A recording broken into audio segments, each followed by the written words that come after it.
Hey there everybody.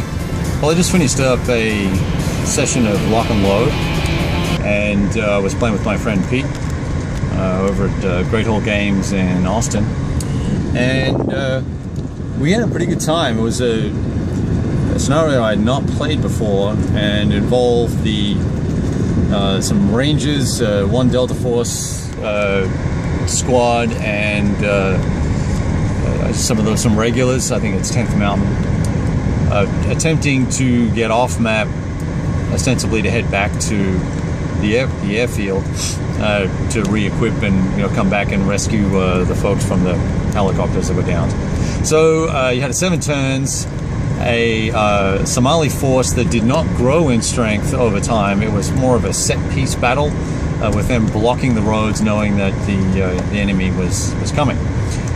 Really interesting scenario from the perspective that it was one of the few times where the Somalis kind of did this stand up and fight approach. The Somalis had 6 RPGs, there were 2 trucks and 2 Humvees, and some guys on foot as well for the US forces.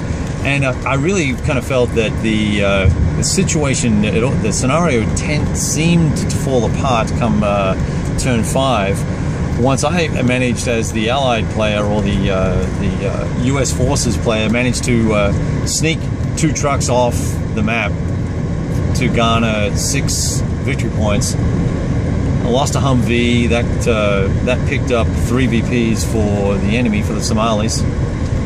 And then it was really upon the skinnies to try and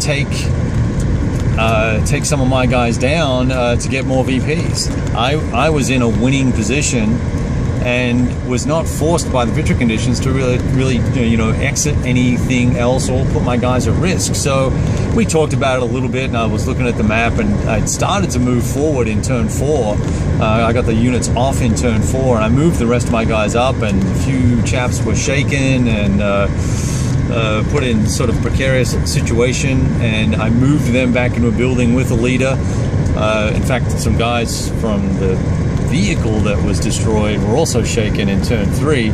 So I had several units shaken and a wounded leader, and I was unable to recover any of those guys. So I had maybe a third or a quarter of my force in a somewhat precarious position, but away from the enemy enough that they weren't going to get in any trouble. So I couldn't afford to rush any more units off and leave them exposed and allow him to pick up VPs, nor could I, so it really left me with the situation of hanging tight and forcing him to try and spot me and then shoot me. And fortunately enough, Peter rolled really bad on his search rolls, and when he did spot, or if he spotted, rolled terribly on RPG shots and obviously his regular gunfire type of machine gun type fire, direct fire. So we called it at the end of turn 5 because I wasn't going anywhere and he couldn't spot anything or shoot anything.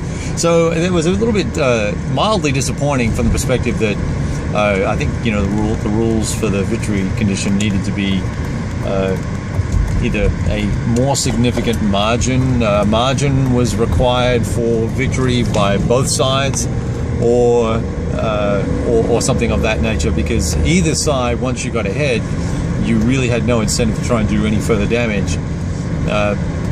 I'll get you guys the name of the scenario when I get home and all that, and we'll I've already posted a couple of pictures about it online. But regardless of that, a lot of fun, very entertaining gameplay.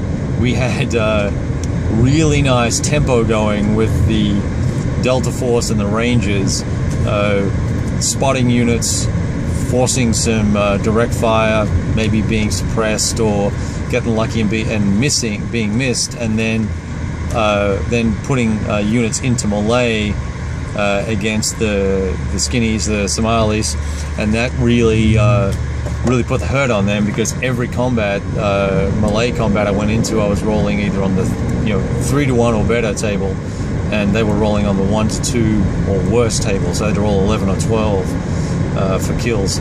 So just cleaned house in a melee fashion, really going block to block, door to door. So it really evoked the feeling of the combat at the time. Anyway, that's all I had to say. I wanted to share that with you, and we'll pop this up in a little bit. Talk to you guys soon. Look for some images online. Later.